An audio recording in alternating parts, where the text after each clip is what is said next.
வணக்கம். இன்றைக்கி நம்ம டேஸ்டியான மட்டன் பிரியாணி எப்படி பண்ணுறதுன்னு நம்ம பார்க்க போகிறோம்.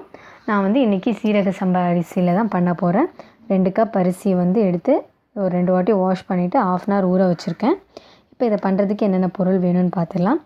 நான் பாருங்கள், ஒரு 2 டீஸ்பூன் பிரியாணி மசாலா, ஒரு 1/2 டீஸ்பூன் சில்லி பவுடர், ஒரு டீஸ்பூன் மஞ்சள் பொடி எடுத்திருக்கேன். அடுத்த பட்டை, கிராம்பு, ஏலக்காய், பே லீஃப், அப்புறம் ஒரு கையளவு கொத்தமல்லி, புதினா, ஒரு 4 டீஸ்பூன் இஞ்சி பூண்டு பேஸ்ட் எடுத்திருக்கேன். 2 பச்சை மிளகாய் கட் பண்ணி வச்சுருக்கேன். ஒரு எலுமிச்சைப்பழம் எடுத்திருக்கேன்.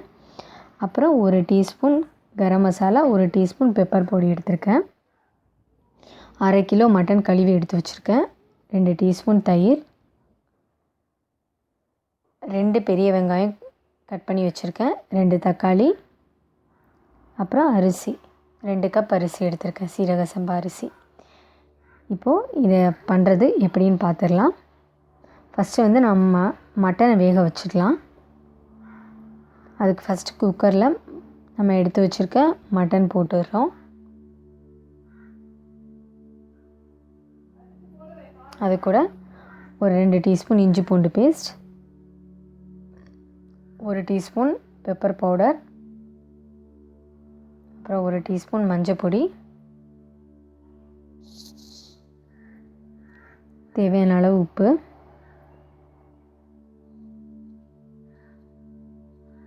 கொஞ்சம் மட்டன் மூழ்கிற அளவுக்கு கொஞ்சம் தண்ணி ஊற்றிக்கோங்க. ஊற்றிட்டு ஒரு 5லேருந்து ஒரு 6 விசில் வச்சுக்கோங்க. இப்போ பாருங்கள், மட்டன் நல்லாவே வெந்துடுச்சு. இப்போது இதை தனியாக எடுத்து வச்சுட்டு நம்ம பிரியாணி செய்ய ஆரம்பிச்சிடலாம். அதுக்கு நான் குக்கரில் ஃபஸ்ட்டு ஆயில், நெய் 2மே ஊற்றுறேன். அதில் பட்டை, கிராம்பு, ஏலக்காய், பே லீஃப் எல்லாமே ஆட் பண்ணியிருக்கோம். அது லைட்டாக ஃப்ரை ஆகட்டும். பாருங்கள், கொஞ்சம் ஃப்ரை ஆகிடுச்சு. இந்த ஸ்டேஜில் நம்ம கட் பண்ணி வச்சுருக்க வெங்காயத்தை ஆட் பண்ண போகிறோம்.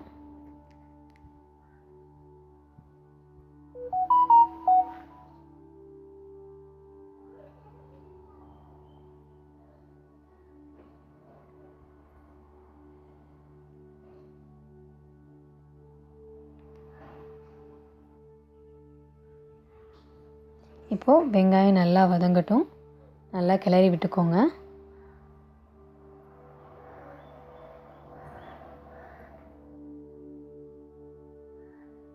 தேவையான அளவு உப்பு ஆட் பண்ணிடலாம். அப்போ கொஞ்சம் சீக்கிரமாகவே வெங்காயம் வதங்கும்.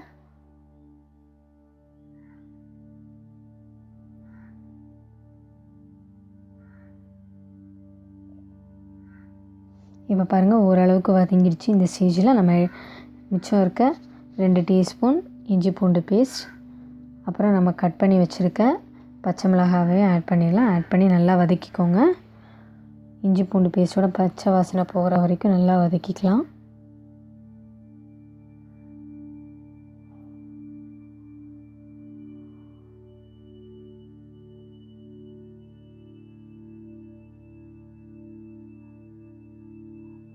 இப்போ பாருங்கள், நல்லா வதங்கிடுச்சு. இந்த ஸ்டேஜில் நம்ம கட் பண்ணி வச்சுருக்க தக்காளி ஆட் பண்ண போகிறோம்.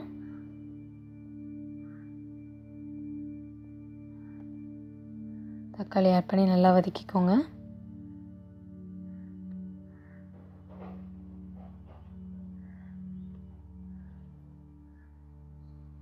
மூடி வச்சு வேக வச்சிடலாம்.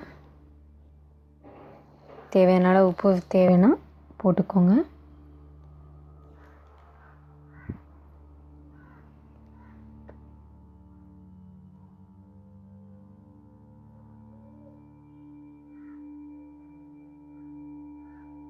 இப்போ பாருங்கள், ஒரு 2 மினிட்ஸ் ஆகிடுச்சு. இப்போ தக்காளி கொஞ்சம் வதங்கியிருக்கும். இப்போ நம்ம ஓப்பன் பண்ணி பார்த்துடலாம்.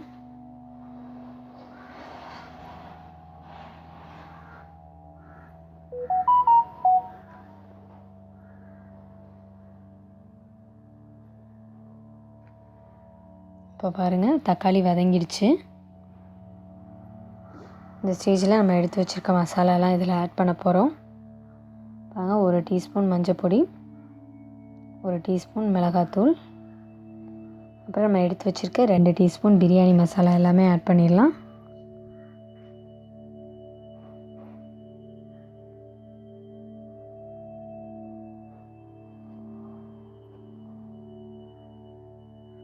இப்போ பாருங்கள் நல்லா வதக்கிக்கோங்க. இப்போ பாருங்கள் நல்லா வதங்கிடுச்சு.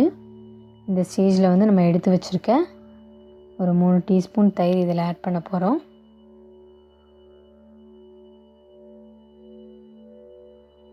ஆட் பண்ணிட்டு ஒரு 2 நிமிஷம் கொதிக்க வச்சிடலாம். கொதித்ததும் நம்ம எடுத்து வச்சுருக்க கொத்தமல்லி புதினா வந்து ஆட் பண்ணுறோம்.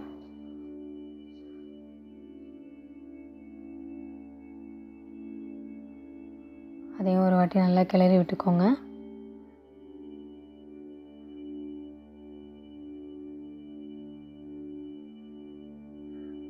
இப்போது நம்ம வந்து வேக வச்ச மட்டனை இதில் சேர்த்துடலாம்.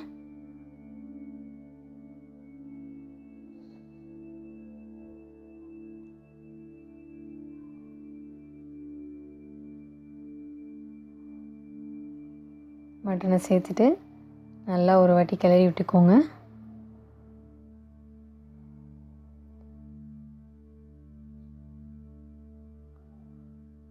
நான் 1 கப் அரிசிக்கு 2 கப் தண்ணி எடுத்திருக்கேன். அதுக்கு வந்து ஃபஸ்ட்டு நான் வந்து 1 கப் அந்த மட்டன் வேக வச்ச தண்ணி இருந்துச்சு, அதை அளந்து ஊற்றிட்டேன். இன்னும் ஒரு 3 கப் தண்ணி ஊற்றிட்டு அதை கொதிக்க வச்சிடலாம்.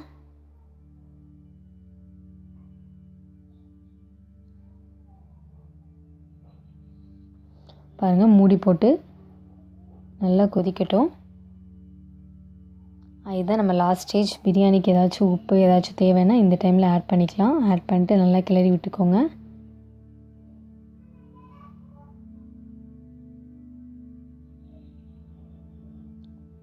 ஒரு அரை மூடி எலுமிச்சப்பழம் புழிஞ்சு ஊற்றிக்கிறேன்.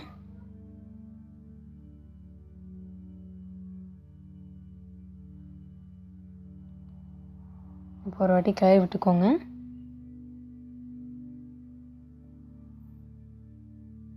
மூடி வச்சிடலாம்.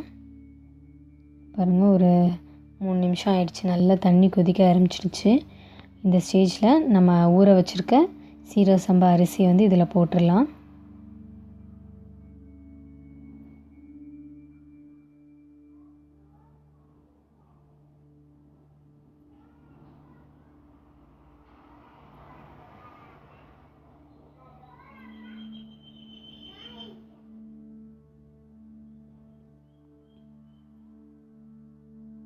அரிசி ஆட் பண்ணிட்டோம்.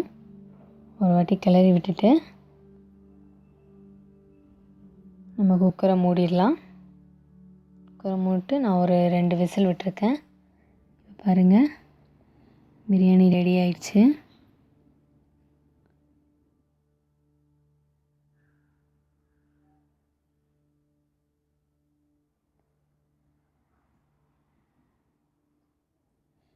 இது வந்து ஒரு பவுலில் வச்சு ஒரு பிளேட்டுக்கு ட்ரான்ஸ்ஃபர் பண்ணிடலாம்.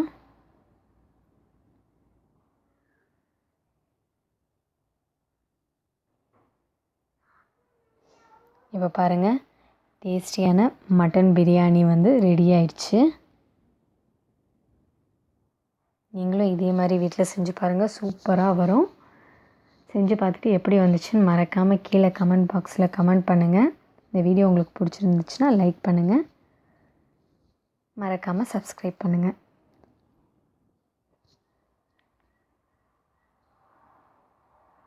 நன்றி.